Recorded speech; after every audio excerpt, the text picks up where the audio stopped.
जय माता दी। आप सभी का भारत अनंत वेद चैनल पर बहुत बहुत स्वागत है। आज से हम सब मिलकर माँ दुर्गा के सप्तमी पाठ का अनुष्ठान करेंगे।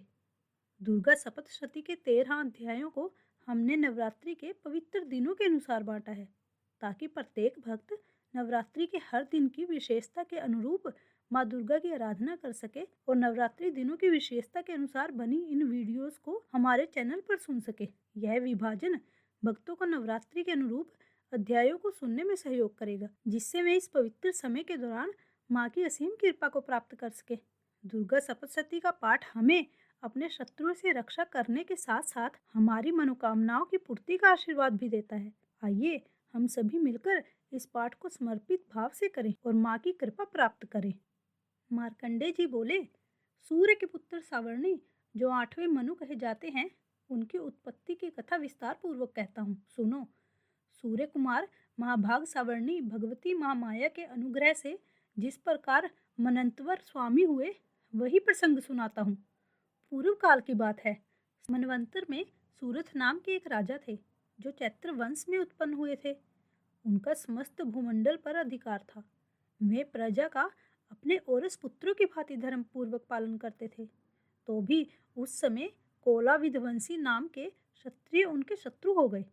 राजा सूरत की दंड नीति बड़ी प्रबल थी। उनका शत्रु के साथ संग्राम हुआ। यद्यपि कोला विध्वंसी संख्या में कम थे, तो भी राजा सूरत युद्ध में उनसे परास्त हो गए। तब वे युद्ध भूमि से अपने नगर को लौट आए और केवल अपने देश के राजा होकर रहने लगे। किंतु वहां भी उन प्रबल शत्रुओं ने उस समय महाभाग राजा सूरत पर आक्रमण कर दिया। राजा का बल क्षीण हो चला था, इसीलिए उनके दुष्ट बलवान मंत्रियों ने वहां उनकी राजधानी में भी राजकीय सेना और खजाने को हथिया लिया। सूरत का प्रभुत्व नष्ट हो चुका था, इसीलिए वे शिकार खेलने के बहाने घोड़े पे सवार होकर वहां से अकेले ही एक घने जंगल में चले गए। वहां उन्होंने विपर्व मेधा मुनि का आश्रम देखा, जहाँ कितने ही हिंसक जीव परम शांत भाव से रहते थे। मुनि के बहुत से शिष्य उस वन की शोभा बढ़ा रहे थे। वहां जाने पर मुनि ने उनका सत्कार किया और वे उन मुनि श्रेष्ठ के आश्रम पर इधर उधर विचरते हुए कुछ काल तक रहे। फिर ममता के वश होकर वहां इस प्रकार चिंता करने लगे कि पूर्व काल में मेरे पूर्वजों ने जिसका पालन किया था, वही नगर आज मुझसे रहित है। पता नहीं मेरे दुराचारी भक्तगण उसकी धर्म पूर्वक रक्षा करते हैं या नहीं। जो सदा मद की वर्षा करने वाला और शूरवीर था, वह मेरा प्रधान हाथी अब शत्रुओं के अधीन होकर न जाने किन भोगों को भोगता होगा। जो लोग मेरी कृपा, धन और भोजन पाने से सदा मेरे पीछे पीछे चलते थे, वे निश्चय ही अब दूसरे राजाओं का अनुसरण करते होंगे। उन अपव्ययी लोगों के द्वारा सदा खर्च होते रहने के कारण अत्यंत कष्ट से जमा किया हुआ मेरा वह खजाना खाली हो जाएगा। ये तथा और भी कई बातें राजा सूर्य निरंतर सोचते रहते थे।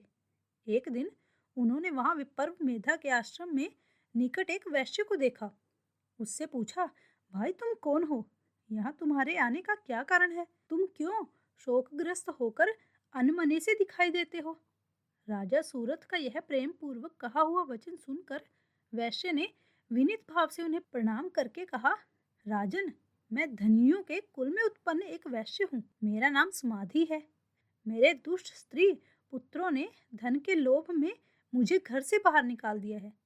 मैं इस समय धन, स्त्री और पुत्रों से वंचित हूँ। मेरे विश्वनीय बंधुओं ने मेरा ही धन लेकर मुझे दूर कर दिया है। इसीलिए दुखी होकर मैं वन में चला आया हूँ। यहाँ रहकर मैं इस बात को नहीं जानता कि मेरे पुत्रों की, स्त्री की और स्वजनों की कुशल है या नहीं। इस समय घर में वे कुशल से रहते हैं अथवा उन्हें कोई कष्ट है। वे मेरे पुत्र कैसे हैं? क्या वे सदाचारी हैं अथवा दुराचारी हो गए हैं? राजा ने पूछा, जिन लोभी स्त्री पुत्र आदि ने धन के कारण तुम्हें घर से निकाल दिया, उनके प्रति तुम्हारे चित्त में इतना स्नेह का बंधन क्यों है?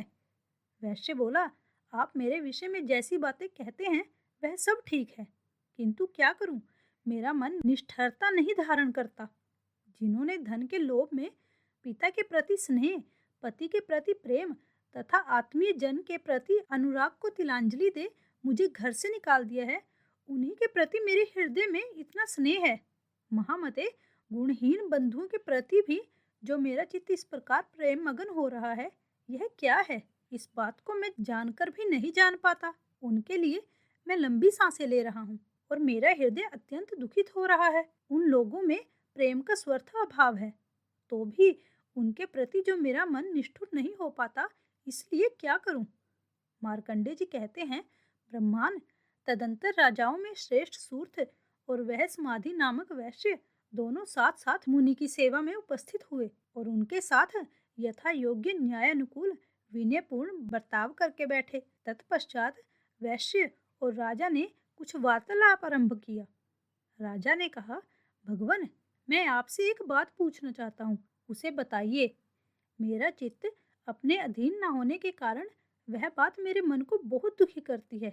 जो राज्य मेरे हाथ से चला गया है, उसमें और उसके संपूर्ण अंगों में मेरी ममता बनी हुई है। मुनि श्रेष्ठ, यह जानते हुए भी कि वह अब मेरा नहीं है, अज्ञानी की भांति मुझे उसके लिए दुख होता है। यह क्या है? इधर यह वैश्य भी घर से अपमानित होकर आया है। इसके पुत्र, स्त्री और घर वालों ने इसे छोड़ दिया है। स्वजनों ने भी इसका परित्याग कर दिया है, तो भी यह उनके प्रति अत्यंत हार्दिक स्नेह रखता है। इस प्रकार यह तथा मैं दोनों ही बहुत दुखी हैं। जिसमें प्रत्यक्ष दोष देखा गया है, उस विषय के लिए भी हमारे मन में ममता जनित आकर्षण पैदा हो रहा है। महाभाग, हम दोनों समझदार हैं, तो भी हम में जो मोह पैदा हुआ है, यह क्या है? विवेक शून्य पुरुष की भांति मुझ में और इसमें भी यह मूर्ता प्रत्यक्ष दिखाई देती है। ऋषि बोले, महाभाग, विषय मार्ग का ज्ञान सब जीवों को है। इसी प्रकार विषय भी सबके लिए अलग अलग है। कुछ प्राणी दिन में नहीं देखते और दूसरे रात में नहीं देखते, तथा कुछ जीव ऐसे हैं जो दिन और रात्रि में भी बराबर देखते हैं। यह ठीक है कि मनुष्य समझदार होता है, किंतु केवल वे ही ऐसे नहीं होते। पशु, पक्षी और मृग आदि सभी प्राणी समझदार होते हैं। मनुष्यों की समझ भी वैसी ही होती है जैसी उन मृग और पक्षियों की होती है। यह तथा अन्य बातें भी प्राय दोनों में समान होती हैं। समझ होने पर भी इन पक्षियों को तो देखो, ये स्वयं भूख से पीड़ित होते हुए भी मोहवश बच्चों की चोंच में कितने चाव से अन्न के दाने डाल रहे हैं। नरश्रेष्ठ, क्या तुम नहीं देखते कि ये मनुष्य समझदार होते हुए भी लोभवश अपने किए हुए उपकार का बदला पाने के लिए पुत्रों की अभिलाषा करते हैं? यद्यपि उन सब में समझ की कमी नहीं है, तथापि वे संसार की स्थिति बनाए रखने के लिए भगवती महामाया के प्रभाव द्वारा ममता में भंवर से युक्त मोह के गहरे गर्त में गिराए गए हैं। इसीलिए इसमें आश्चर्य नहीं करना चाहिए। जगदीश्वर भगवान विष्णु की योग निद्रा रूपा जो भगवती महामाया है, उन्हीं से यह जगत मोहित हो रहा है। वे भगवती महामाया देवी ज्ञानियों के भी चित्त को बलपूर्वक खींचकर मोह में डाल देती हैं। वे ही इस संपूर्ण चराचर जगत की सृष्टि करती हैं, तथा वे ही प्रसन्न होकर मनुष्यों को मुक्ति के लिए वरदान देती हैं। वे ही परा विद्या, संसार बंधन और मोक्ष की हेतुभूता सनातन देवी तथा संपूर्ण ईश्वरों की भी अधीश्वरी है। राजा ने पूछा, भगवान, जिन्हें आप महामाया कहते हैं, वे देवी कौन है? ब्रह्मांड, उनका आविर्भाव कैसे हुआ तथा उनके चरित्र कौन कौन है? ब्रह्मवेताओं में श्रेष्ठ महर्षि, उन देवी का जैसा प्रभाव हो, जैसा स्वरूप हो और जिस प्रकार प्रादुर्भाव हुआ हो, वह सब मैं आपके मुख से सुनना चाहता हूँ। ऋषि बोले, राजन, वास्तव में तो वे देवी नित्य रूपा ही हैं। संपूर्ण जगत उन्हीं का रूप है तथा उन्होंने ही समस्त विश्व को व्याप्त कर रखा है। तथापि उनका प्रकाट्य अनेक प्रकार से होता है, वह मुझसे सुनो। यद्यपि वे नित्य और अजन्मा हैं, तथापि जब देवताओं का कार्य सिद्ध करने के लिए प्रकट होती हैं, उस समय लोक में उत्पन्न हुई कहलाती हैं। कल्प के अंत में जब संपूर्ण जगत एक कारणम में निमग्न हो रहा था और सबके प्रभु भगवान विष्णु शेषनाग की सैया बिछाकर योग निद्रा का आश्रय ले सो रहे थे, उस समय उनके कानों के मैल से दो भयंकर असुर उत्पन्न हो गए, जो मधु और कैटम्ब के नाम से विख्यात थे। वे दोनों ब्रह्मा जी का वध करने को तैयार हो गए। भगवान विष्णु के नाभि कमल में विराजमान प्रजापति ब्रह्मा जी ने जब उन दोनों भयानक असुरों को अपने आसपास पाया और भगवान को सोया हुआ देखा, तब एकाग्रचित होकर उन्होंने भगवान विष्णु को जगाने के लिए उनके नेत्रों में निवास करने वाली योग निद्रा का सत्वन आरंभ किया, जो इस विश्व की अधीश्वरी, जगत को धारण करने वाली, संसार का पालन और संहार करने वाली तथा तेजस्वी स्वरूप भगवान विष्णु की अनुपम शक्ति है। उन्हीं भगवती निद्रा देवी की भगवान ब्रह्मा स्तुति करने लगे। ब्रह्मा जी ने कहा, देवी तुम ही स्वाहा, तुम ही स्वधा और तुम ही वष्टकार हो। स्वर भी तुम्हारे ही स्वरूप है। तुम ही जीवन दायिनी सुधा हो। नित्य अक्षर प्रणव में आकार, उकार, मकार इन तीनों मात्राओं के रूप में तुम ही स्थित हो तथा इन तीन मात्राओं के अतिरिक्त जो बिंदु रूपा नित्य अर्धमाता है, जिसका विशेष रूप से उच्चारण नहीं किया जा सकता, वह भी तुम ही हो। देवी तुम ही संध्या, सावित्री तथा परम जननी हो। देवी तुम ही इस विश्व ब्रह्मांड को धारण करती हो। तुमसे ही इस जगत की सृष्टि होती है, तुम ही से इनका पालन होता है और सदा तुम ही कल्प के अंत में सबको अपना ग्रास बना लेती हो। जगन्मी देवी, इस जगत की उत्पत्ति के समय तुम सृष्टि रूपा हो, पालन काल में स्थिति रूपा हो तथा कल्पनांत के समय संहार रूप धारण करने वाली हो। तुम ही महाविद्या, महामाया, महामेधा, महास्मृति, महामोह रूपा महादेवी और महासुरी हो। तुम ही तीनों गुणों को उत्पन्न करने वाली सबकी प्रकृति हो। भयंकर काल रात्रि, महारात्रि और मोहरात्रि भी तुम ही हो। तुम ही श्री, तुम ही ईश्वरी, तुम ही हिम और तुम ही बोध स्वरूपा बुद्धि हो। लज्जा, पुष्टि, तुष्टि, शांति और क्षमा भी तुम ही हो। तुम खड्ग धारणी, शूल धारणी, घोर रूपा तथा गदा, चक्र, शंख और धनुष धारण करने वाली हो। बाण, भुषंडी और पृघ ये सभी तुम्हारे अस्त्र हैं। तुम सौम्य और सुमंत्र हो। इतना ही नहीं, जितने भी सौम्य एवं सुंदर पदार्थ हैं, उन सब की उपेक्षा तुम अत्यधिक सुंदर हो। पर और अपर सबसे परे रहने वाली परमेश्वरी तुम ही हो। सर्व स्वरूप पे देवी, कहीं भी सत असत रूप जो कुछ वस्तुएं हैं, उन सब की जो शक्ति है वो तुम ही हो। इस अवस्था में तुम्हारी स्तुति क्या हो सकती है? जो इस जगत की सृष्टि, पालन और संहार करते हैं, उन भगवान को भी जब तुमने निद्रा के अधीन कर दिया है, तब तुम्हारी स्तुति करने में यहाँ कौन समर्थ हो सकता है?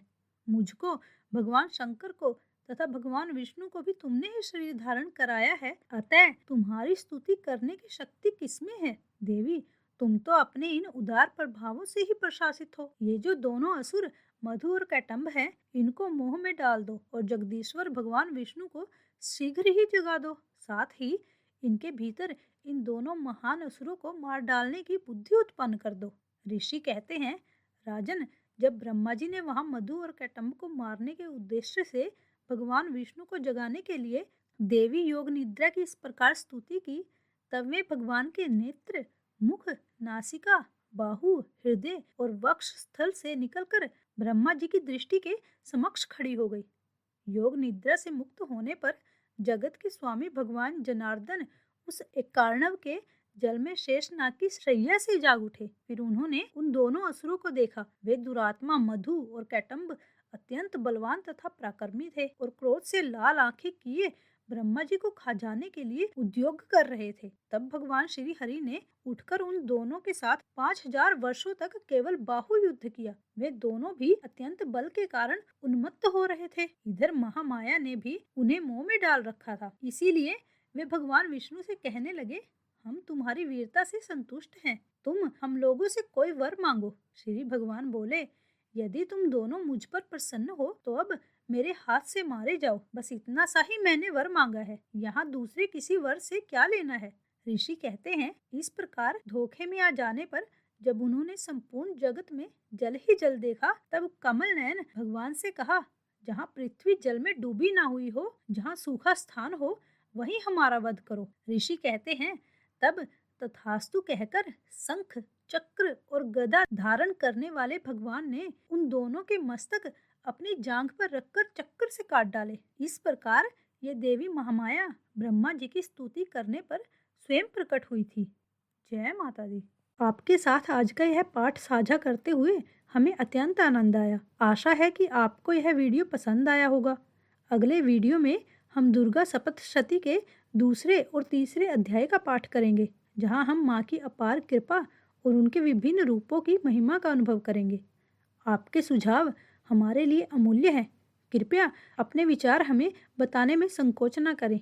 आपकी प्रतिक्रिया हमें और अधिक सुधारने और आपके लिए बेहतर सामग्री बनाने में मदद करेगी। जय माता दी।